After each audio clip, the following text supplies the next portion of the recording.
Día del Orgullo LGBTTIQ+, abrazando la diversidad. Publicación de _consulta.com. Se requiere de todos los enfoques para realizar políticas públicas con visión de derechos humanos. Este viernes 28 de junio es el Día Internacional del Orgullo LGBTTIQ+, y para entender a qué se refiere este día, debemos saber en primer término qué significan todas y cada una de estas letras, que es la autodeterminación de la preferencia sexual de cada persona, en este caso conforme al orden en que aparecen: lesbianas, gays, bisexuales, travestis, transgéneros, transexuales, intersexuales y queer, intersexual y asexual. El más representa todas aquellas que no están contempladas en estas letras. Se conmemora los disturbios sucedidos en Stonewall, Nueva York, Estados Unidos, en el año 1969, que marcaron el inicio del movimiento de liberación homosexual. En esa fecha hubo una redada policial en el pub Stonewall Inn, situado en un barrio de Nueva York. En respuesta, surgieron de forma espontánea diversas revueltas y manifestaciones violentas, que pretendían protestar contra un sistema que perseguía a los homosexuales. Estos disturbios, junto con otros hechos que ocurrieron posteriormente, son considerados como las primeras muestras de lucha del colectivo homosexual en Estados Unidos y en el mundo, son el precedente de las actuales marchas del orgullo gay. Cada 28 de junio muchos colectivos celebran y buscan que este día sea festivo, realizando eventos organizados en los que es requisito indispensable que sean públicos y visibles, con la intención de luchar por la igualdad y la dignidad de las personas de la diversidad, frente a las condiciones sexuales tradicionales y con una muy alta dosis discriminatoria. Todos los años tienen un objetivo que lo enfocan en una frase. En este 2024 la frase es: abrazando la diversidad familiar, iguales en derechos. Cuando hablamos de celebraciones del orgullo gay es porque tienen un trasfondo reivindicativo, ya que, en muchos países del mundo, la homosexualidad y la condición sexual no tradicional sigue siendo criminalizada, y en muchos otros, aunque las leyes los amparen, no somos aceptados socialmente. El respeto a la diversidad sexual reivindica el derecho de las personas a vivir con libertad su orientación sexual e identidad de género, sin temor a discriminaciones ni represalias. La lucha por la reivindicación y el reconocimiento de todos sus derechos es fundamental y necesario desde la sociedad civil organizada y no organizada, impulsando y obligando a los estados a legislar en favor de ellas, ellos y ellas. Las instituciones educativas tienen la obligación de provocar la comprensión y entendimiento desde el aula y las escuelas de padres, que en las diferencias está la riqueza de y para todas las personas. Desde las empresas y sectores productivos se deben potencializar las diversas formas de ver, ser y estar como herramientas valiosas que permitan mejorar y darle un valor agregado a emprendimiento, actividades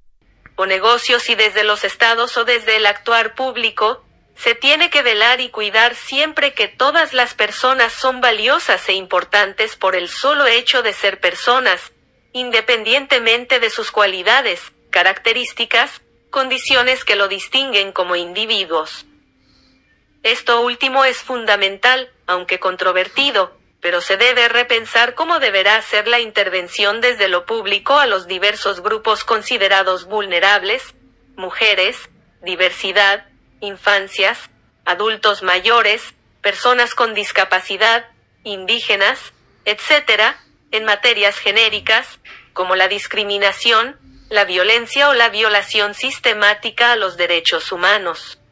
La ruta actual es la creación de instancias que atienden por separado estas instancias, como sucede actualmente en las áreas de atención a mujeres, indígenas, infancias, etc., en las cuales rara vez transversalizan acciones entre ellas, provocando la repetición de las mismas acciones pero con diferentes sujetos de atención, provocando una formidable especialización del sector que atienden, pero también el aislamiento y la duplicidad de acciones. generando una muy baja eficiencia en la aplicación y aprovechamiento de recursos públicos. Asimismo, el provocar la atención a los grupos vulnerables o a ciertos grupos, hace que se vulneren los derechos de otros, ya sean vulnerables o no. Diversos ejemplos estamos viviendo actualmente. En el caso de la Secretaría de Igualdad de Género en el municipio de Puebla, atiende no una igualdad de género, sino atiende derechos de las mujeres, porque a pesar de existir una unidad que atiende la diversidad, las titulares y encargadas en esta administración municipal se enfocan en atender solo a mujeres de la diversidad, quedando excluido todo el conjunto de hombres o que se asumen hombres, incluso quienes se asumen mujeres. Esto es evidente que violenta y vulnera los derechos de las personas que también están en el espectro de grupos vulnerables. Por lo anterior y por otros motivos más, es que necesitamos repensar cómo crear, planear y ejercer las políticas públicas en este tema, porque la progresividad mal direccionada podrá motivar que el esfuerzo por cumplir ciertas o determinadas agendas de los grupos vulnerables terminan violentando al resto de las personas que no están en el espectro elegido, dañando a unas y favoreciendo a otras, invisibilizadas o dejándolas en situación de desprotección total. Ejemplo: hablar de derechos de las infancias es referirse a las personas que la suma de años corre a su favor para su supervivencia, pues en algún momento serán adultas y podrán ver por sí mismas. Hablar de los adultos mayores es hablar que la suma de años corre en su contra, pues la suma de años los hará más y más vulnerables, debiendo recibir atenciones cada vez más específicas y especializadas. Desde la visión de los derechos humanos, desde este gran paraguas de dignidad de las personas, debemos de verles como personas con características específicas que los distinguen como individuos, y es aquí donde los políticos, los gobiernos deben de construir políticas públicas que favorezcan a todas y todos, no que beneficien a unos por encima de otros o que veamos a todos desde la visión o perspectiva de alguno de los grupos o sectores de vulnerabilidad. Porque eso motivará que desde la fuente de la solución encontremos la violación a los derechos de otros grupos, por muy tentador que pueda ser para el político, sea presidente municipal, gobernador o presidenta de la República, realizar políticas públicas segregadas o designar personas en el servicio público que tengan un enfoque con un solo lente, por ser aliados de algo o de alguien, es riesgoso y peligroso para por lo menos la mitad de la población. Invisibilizadas como personas merecedoras por el especialista a cargo. Se requiere de la participación de todas las áreas del conocimiento y enfoques para realizar políticas públicas para todas las personas.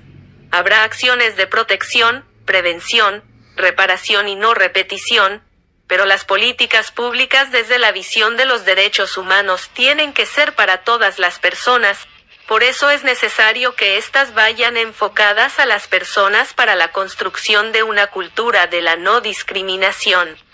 de los procesos de paz, de la redignificación de los derechos humanos, con un enfoque local, operado desde la municipalización y articulados desde un sistema estatal que potencialice cada acción política de Estado que haga de nuestra cultura, la cultura de la dignificación y de la paz.